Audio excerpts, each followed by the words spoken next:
Hello everyone, welcome to exam zone YouTube channel. और आधुनिक भारत के इतिहास का हम लोगों का ये 5वां वीडियो है। आज हम लोग इस वाले प्रश्न से डील करेंगे। और मैं फिर कहूँगा कि अगर आपने पहला वीडियो नहीं देखा है हमारा तो वो जाके ज़रूर देख लें, क्योंकि उसमें बहुत बेसिक से समझाया है कि उत्तर लेखन में शुरुआत में किन किन बिंदुओं का ध्यान देना होता है। तो वही सारी चर्चा करते हुए इस प्रश्न को भी समझेंगे।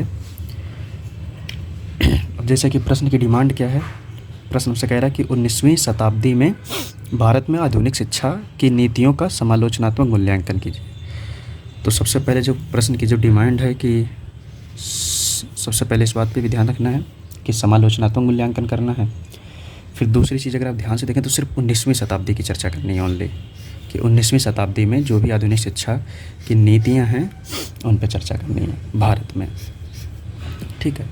और फिर 15 मार्क्स का क्वेश्चन है, 250 शब्द में लिखना है, तो इस बात का भी ध्यान रखना है। अब इस पे कंटेंट की अगर बात की जाए तो ठीक ठाक है। अगर ये प्रश्न देखा जाए तो पढ़ा हुआ तो है, लेकिन वही बात है कि 250 शब्दों में पिरोना भी है और चीज़ों को संभालना भी है। तो इन सभी चीज़ों को ध्यान में रखते हुए करते हैं।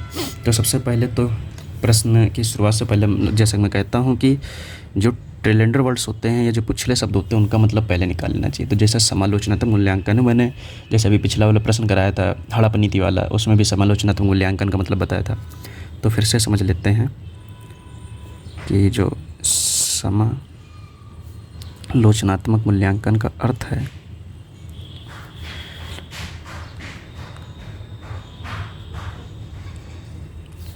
या फिर इसी को क्रिटिकल एग्जामिन भी कहते हैं, क्रिटिकली एग्जामिन, तो दोनों चीज़ें इसी को कहते हैं। इसका मतलब क्या होता है तो ये मैंने बताया ही है कि पहले पॉइंट में क्या करना होता है कि पहले सही होने के पक्ष में तर्क देना होता है। तो पहले सही बात का प्रमाण देना है, सही होने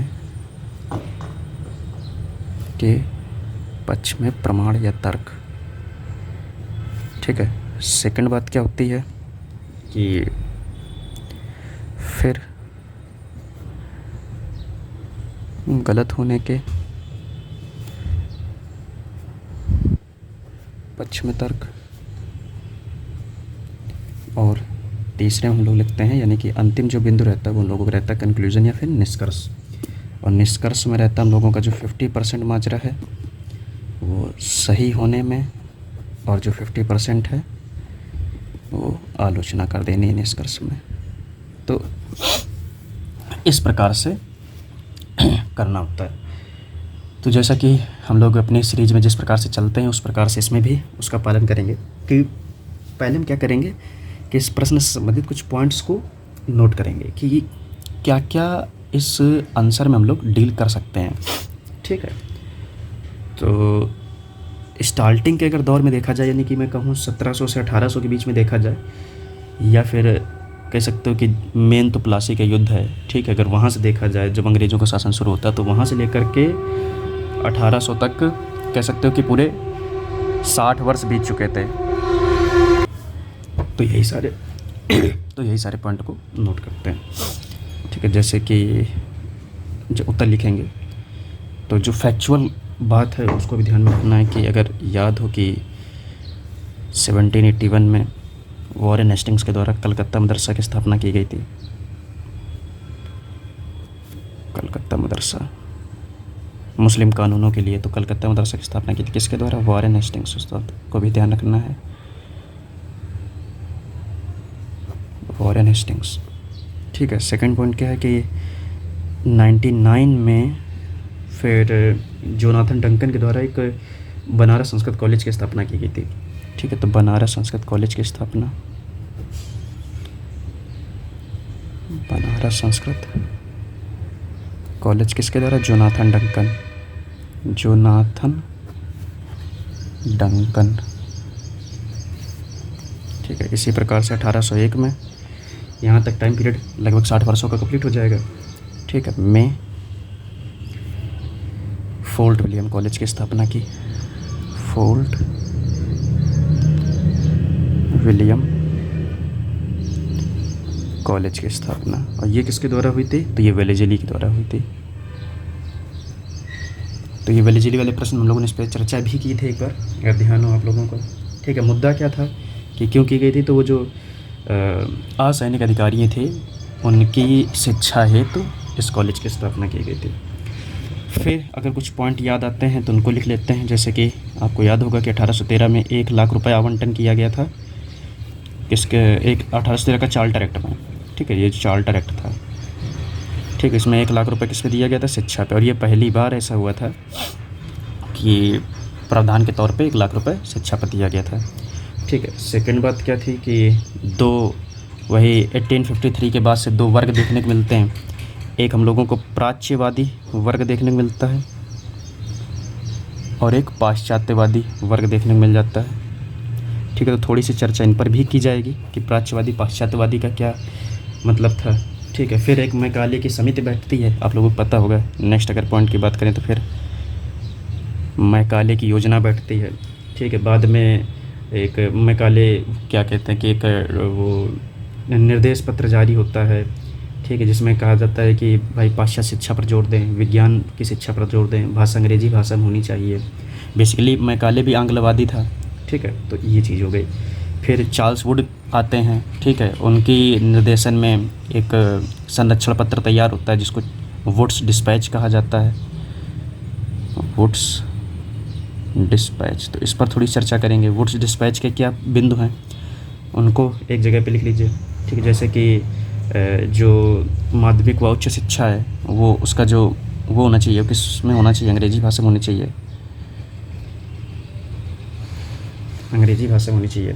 ठीक है, लेकिन प्रारंभिक शिक्षा कैसी होनी चाहिए?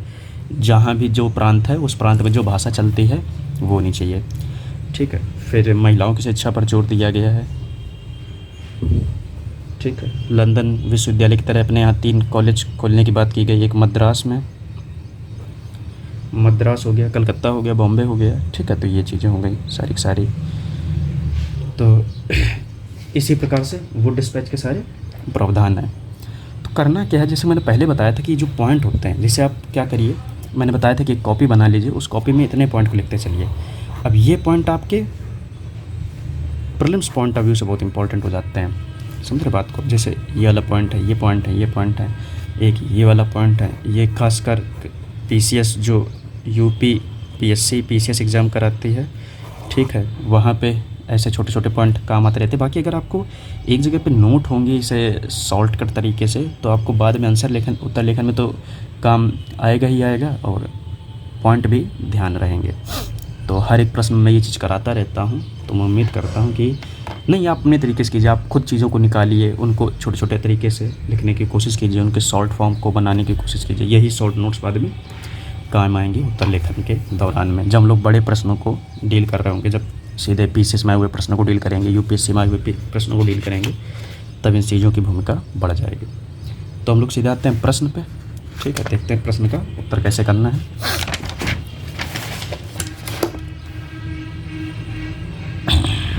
ये रहा प्रश्न।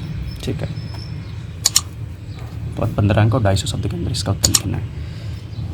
तो एक छोटा सा इंट्रोडक्शन और उसके बाद की कहानी शुरू। ध्यान रखना है कि 19वीं शताब्दी की चर्चा करनी, यानी कि 1800 तक जो स्टार्टिंग में जो कुछ हुआ है उसकी हम लोगों को बात करनी है। ठीक है, तो यहाँ तक 1899 तक मतलब। ठीक है, हाँ, तो वहाँ तक देखते हैं, फिर उत्तर लिखना शुरू करते हैं। सबसे पहले कंपनी आरंभिक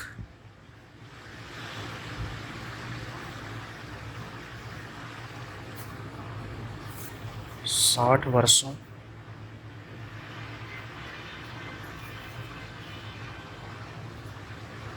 अंग्रेजों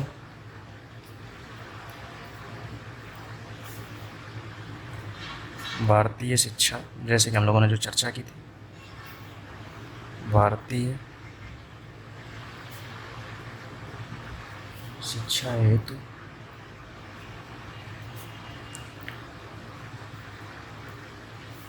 कुछ विशेष कार्य नहीं किया, नहीं किया, और जो किया भी और जो किया भी और जो किया भी वो अपने हित था, या कह सकते हो कि और जो भी किया भी और जो किया वो अपने हित के लिए, हित के जैसे जैसे तो ऐसा क्या किया, ऐसे 3 कदम जो भी हम लोगों ने पीछे चर्चा की थी, ठीक है, कि ये 1791 कलकत्ता मदरसा वाला, तो वही सारी बातों को यहाँ पर लिखेंगे, बस एक डायग्राम का यूज करते हुए वो चीज़ लिखेंगे। ठीक है, चलो लिखते हैं फिर उस चीज़ को।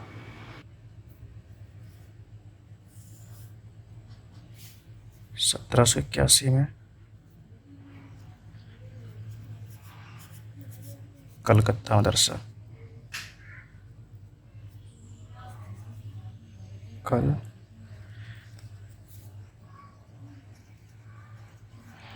मदरसा की स्थापना वॉरेन हेस्टिंग्स के द्वारा।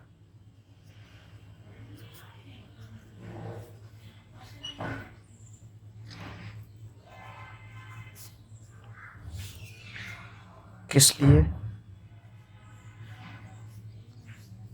मुस्लिम कानूनों को समझने हेतु।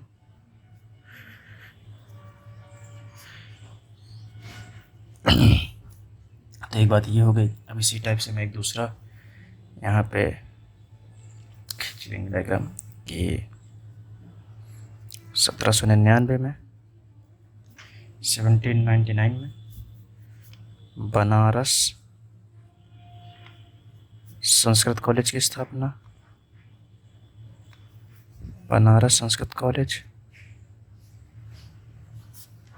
जोनाथन डंकन, जोनाथन कुछ बुक में जिनाथन भी लिखा हुआ है, तो देख लेना, जोनाथन डंकन। ठीक है, किस लिए? हिंदू दर्शन के लिए, हिंदू दर्शन व विधि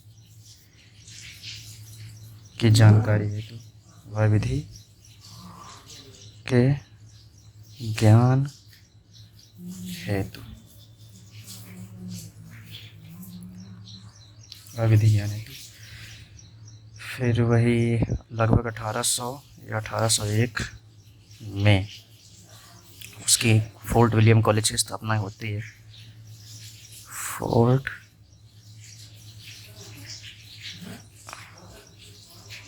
फोर्ट विलियम कॉलेज, ठीक है। कौन करता है? Wellesley, Lord Wellesley. ठीक है, उद्देश्य क्या रहता है कि जो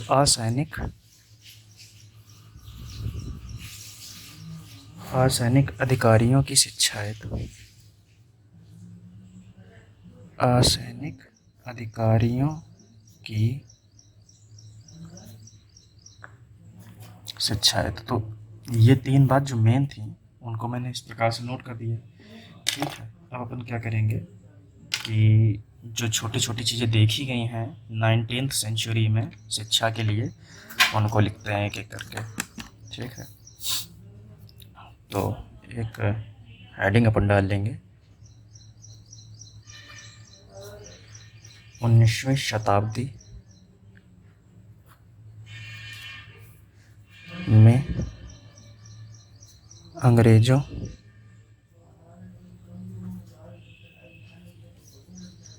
द्वारा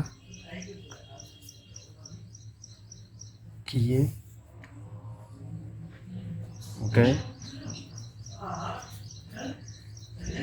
कुछ निम्न प्रयास।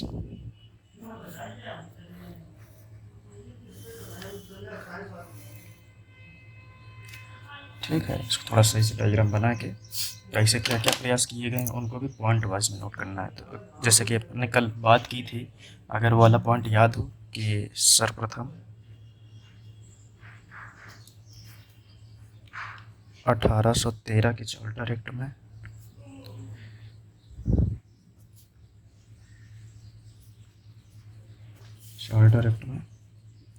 एक लाख रुपए भारतीय शिक्षा हेतु, भारतीय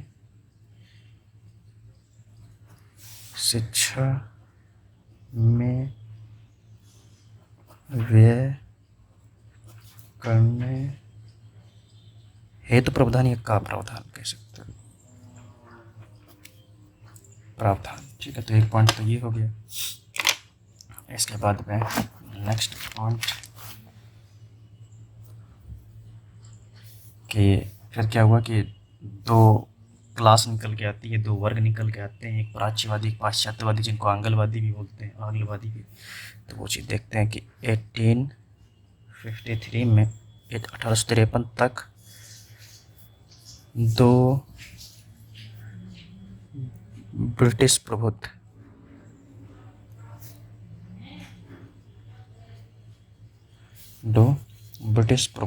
वर्ग, या फिर कह सकते हो वर्गों का उदय। कौन कौन सा? एक प्राच्यवादी, दूसरा पाश्चात्यवादी। तो उसको अपन क्या करेंगे, एक डिफरेंस दोनों दिखा सकते हैं। तो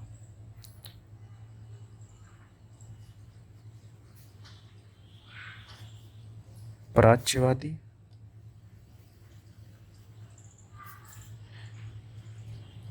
और पाश्चात्यवादी।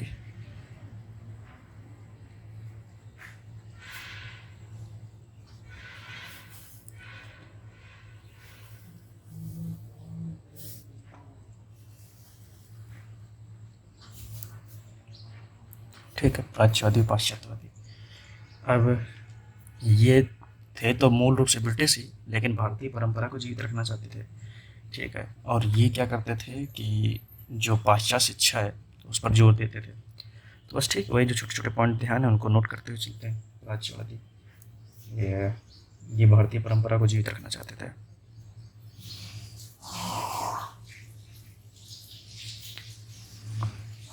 ये भारतीय परंपरा को जीवित रखना चाहते थे। ये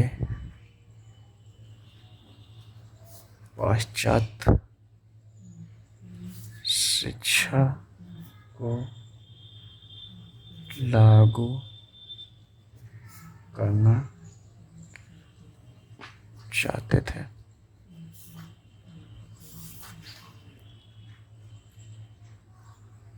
इनका मानना था कि भारतीय शिक्षा मातृभाषा में,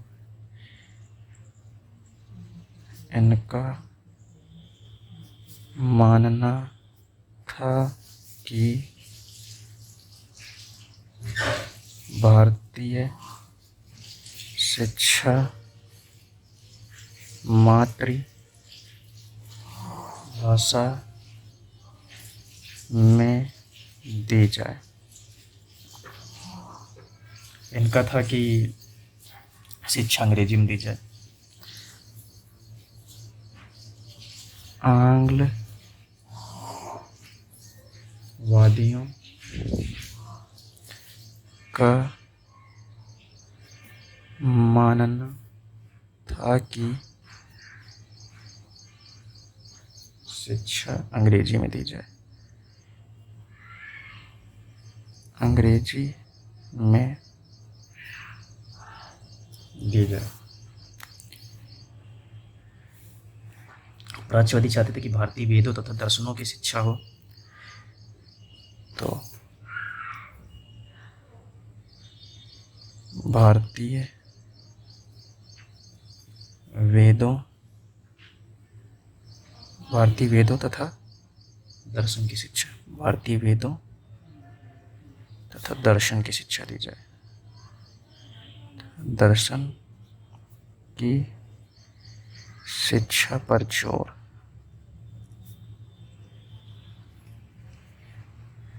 इनका कहना था कि विज्ञान व पाश्चात्य ज्ञान की शिक्षा, व पाश्चात्य ज्ञान की शिक्षा, इस टाइप से। इसमें ये पॉइंट दिखा सकते हैं कि इसके मानने के, मतलब ये जो पॉइंट हैं प्राच्यवादी को मानने वाले कौन थे। तो बहुत से लोग हैं, उनको सिर्फ अभी क्या करते हैं कि इनका नाम दे देते हैं, वॉरेन हेस्टिंग्स, ठीक है। और यहाँ पर दो लोगों का नाम याद रखना है, एक तो मैकाले और दूसरा वेलेजली, ठीक है।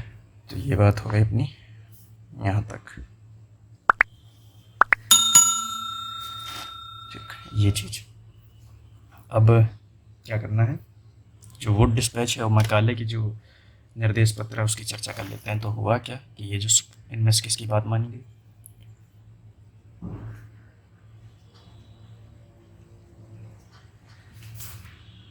मैकाले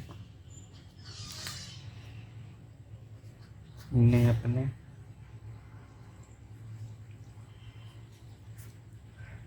निर्देश पत्र में विज्ञान व पाश्चात्य ज्ञान,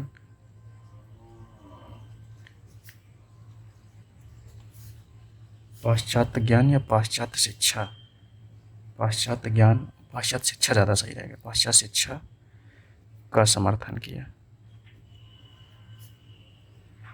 पाश्चात्य शिक्षा का समर्थन किया, तथा जो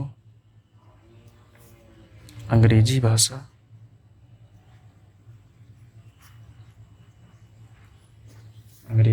में दी जाए। मैकाले ने अपने निर्देश पत्र में विज्ञान व पाश्चात्य शिक्षा का समर्थन किया तथा जो अंग्रेजी भाषा में हो यह दी जाए, ठीक है। तो एक ये बात हो गई। फिर चार्ल्स वुड की एक बात कर लेनी है। चार्ल्स वुड की अध्यक्षता में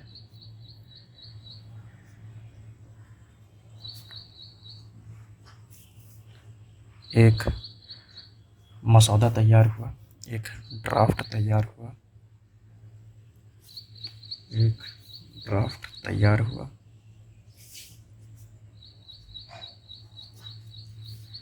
जिसे वुड्स डिस्पैच कहते हैं,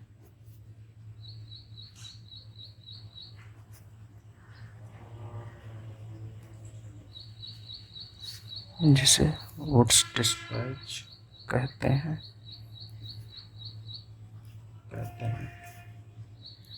इसको मैग्ना कार्टा भी कहा जाता है, शिक्षा का मैग्ना कार्टा,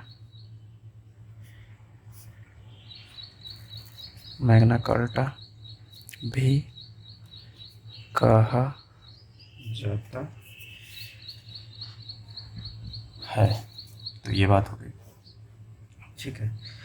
अब वुड डिस्पैच के निम्न प्रावधान, तो यहाँ आ तो नहीं पाएंगे, उसको नेक्स्ट पेज पे ले चलेंगे, ठीक है। वुड डिस्पैच में कही गई बातें हैं, वुड डिस्पैच के निम्न प्रावधान,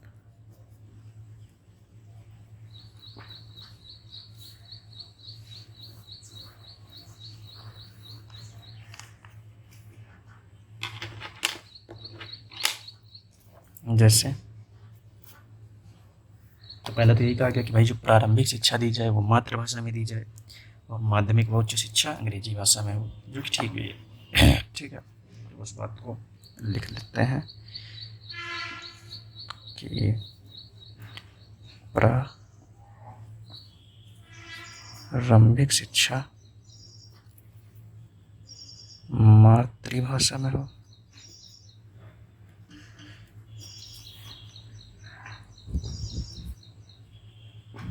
तथा माध्यमिक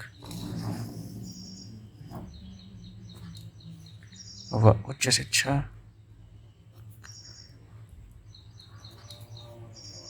अंग्रेजी भाषा में हो।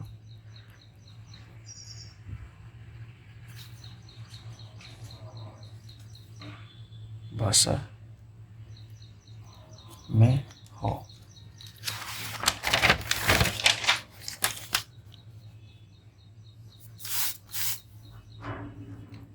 महिलाओं की शिक्षा पर जोर।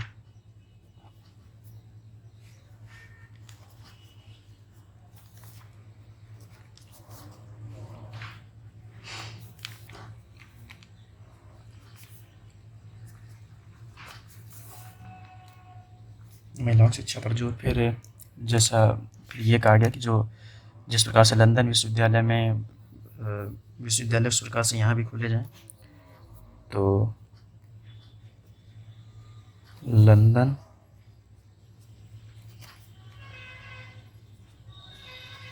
विश्वविद्यालय की तरह मद्रास,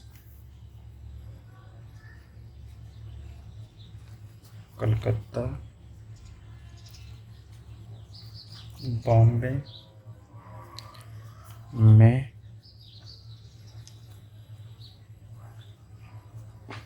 लंदन विश्वविद्यालय की तरह मद्रास, कलकत्ता, बॉम्बे में विश्वविद्यालय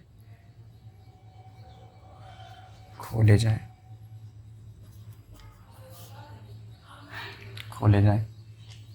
एक ये बात हो गई जिस बात पे हमको ध्यान रखना है। और एक और काम कह सकते हैं कि व्यवसायिक शिक्षा एवं जो प्राविधिक शिक्षा उस पर भी बल दिया जाए। तो व्यावसायिक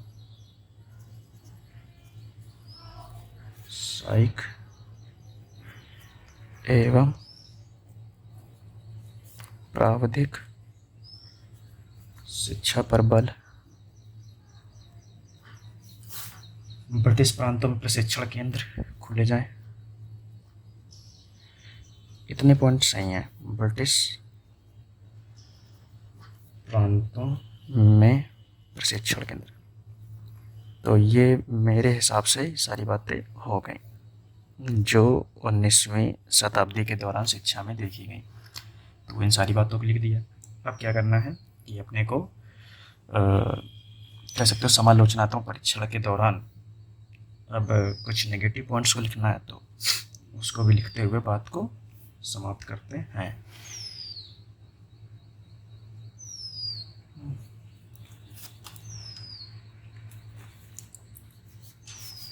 हालांकि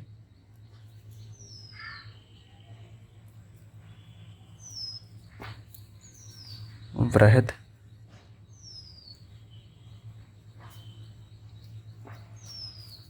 रूप से देखने पर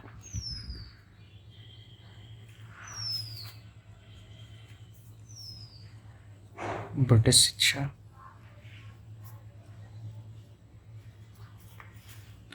का मूल मकसद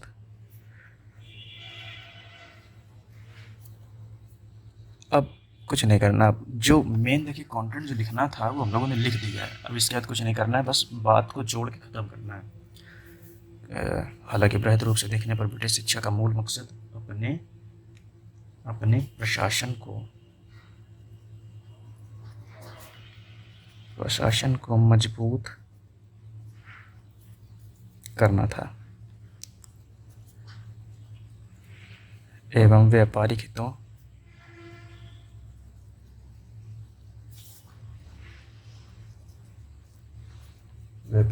की पूर्ति करना।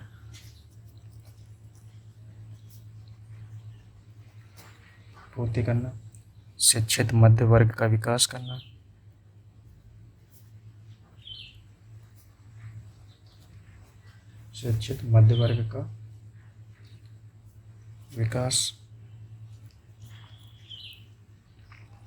भाई अंतिम मूल लक्ष्य तो यही होता था उन लोगों का, यही सब चीज़ें करनी है।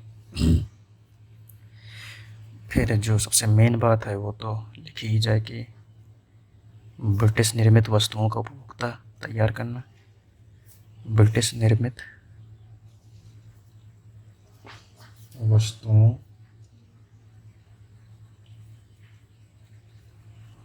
के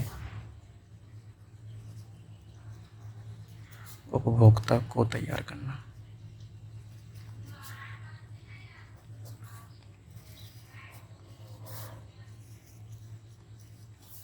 तैयार करना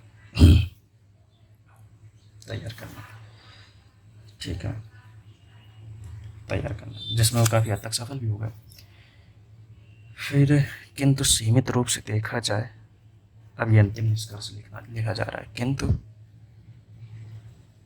सीमित रूप से ही सही,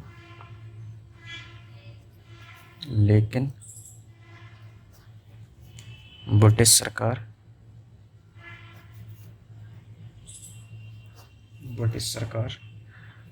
ने आधुनिक शिक्षा के प्रसार हेतु महत्वपूर्ण कार्य किए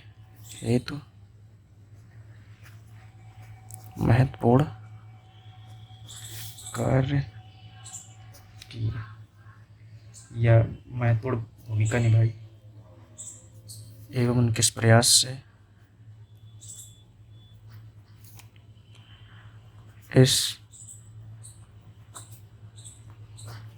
से राष्ट्रवाद की चेतना का विकास हुआ। राष्ट्रवाद की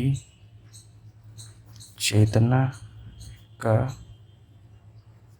विकास हुआ। That's it. तो ये कह सकते हैं अपना एक उत्तर यहाँ पर समाप्त हुआ।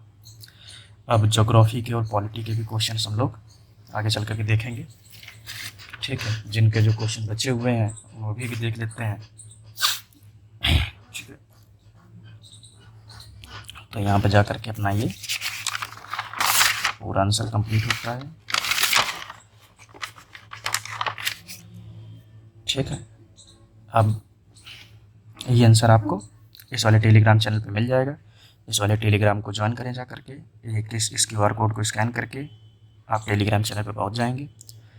ये हमारा टेलीग्राम ग्रुप है, इसको भी ज़रूर ज्वाइन करें। यहाँ पे अपना उत्तर लिखें, उस उत्तर की जांच होगी और जो भी छोटी मोटी त्रुटियां हैं वो आपको बता दी जाएंगी।